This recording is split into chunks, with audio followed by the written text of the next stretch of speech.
What is going on, everyone? Welcome back to the channel. My name is Mixer, and today we are talking about what aircraft come to War Thunder in 2025. Real quick before we get too far into this video, please hit the like button and subscribe. Only about 7% of my current viewers are subscribed, and it helps the channel out a lot. The first aircraft we are going to talk about is the F-2, which is a single-engine, multi-role fighter jet designed and used by the Japan Air Self-Defense Force.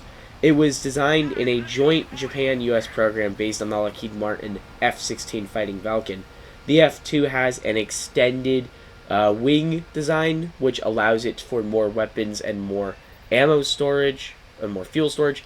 It has better engines, improved engines, and the improved ASA radar, and obviously improved weapons of the F-16 Block 50. It would be the best F-16 in the game until the Block 72, and it would give Japan a home-built, homegrown aircraft.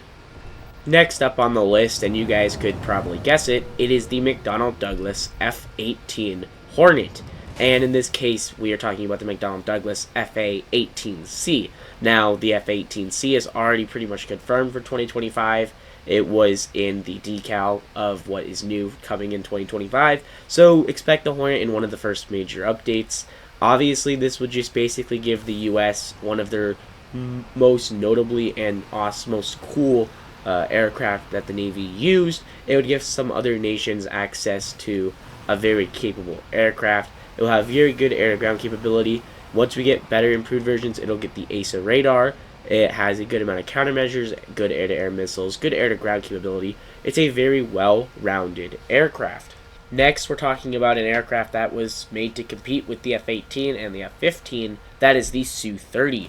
The Su-30 is basically a heavily modified Su-27 for air-to-air and air-to-ground strike abilities for Russia. It was also exported to India and China, so it could go to other tech trees as well. Later versions even got access to canards, thrust vectoring, and a long-range phased array radar, ASA, and better air-to-air missiles. There's several versions of this aircraft that could come to the game.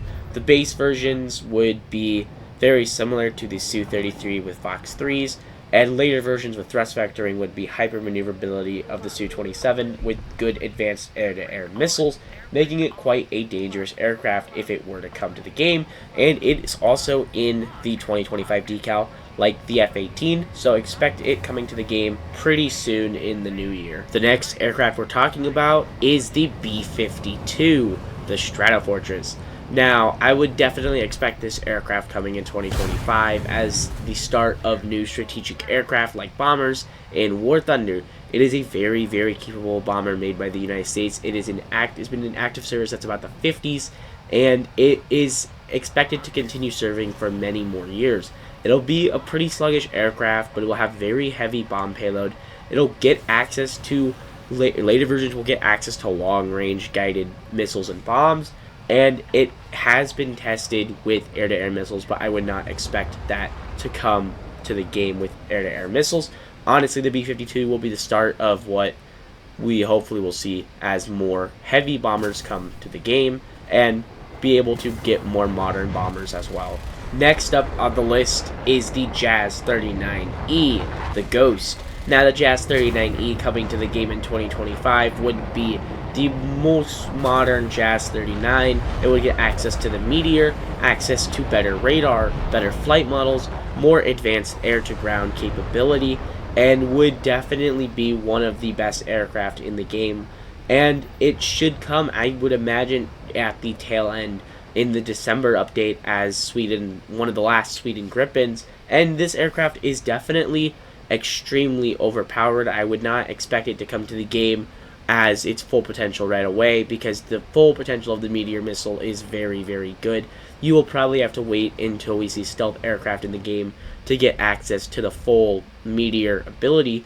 But overall, the Jazz 39E could come to the game with earlier Meteors and obviously non-Meteors as well, but then otherwise it doesn't make sense to come.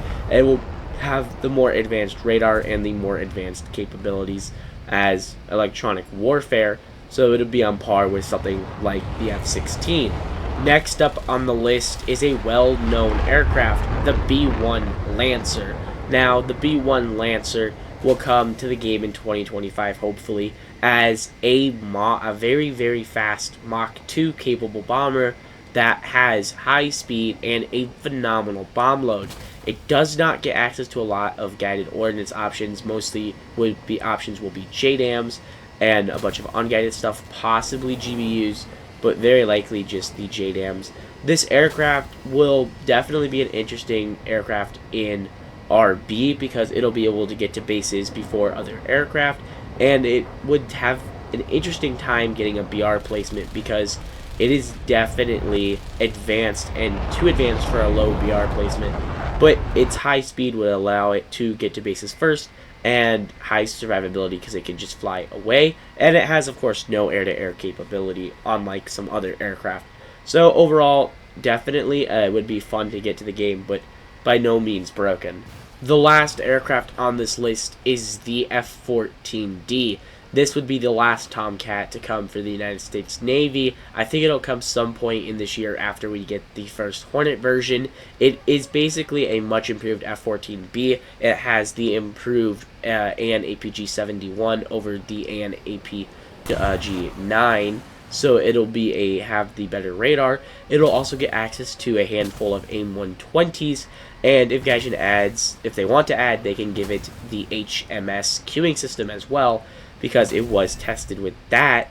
Honestly, the F-14D is a much improved F-14B in terms of weaponry, radar, even getting access to the very similar CAS loadout, and it has the improved engines. It is basically a much better, well-suited all-around Tomcat and would be a great fit for top tier for the F-14s, allowing them to be competitive at a lot of different BRs. And obviously, it would be the last Tomcat, which is a little bit sad, but it would be definitely a cool aircraft to see come to the game. I hope you guys enjoyed this video. I hope you guys enjoyed 2024. Let me know down below in the comments what you guys want to see for 2025. Make sure to join the Discord. That is linked in the description. I hope you guys have a happy new year. Hope you guys have had a happy holidays. And I can't wait to see what this channel is able to accomplish in 2025. And I will see you guys in the new year.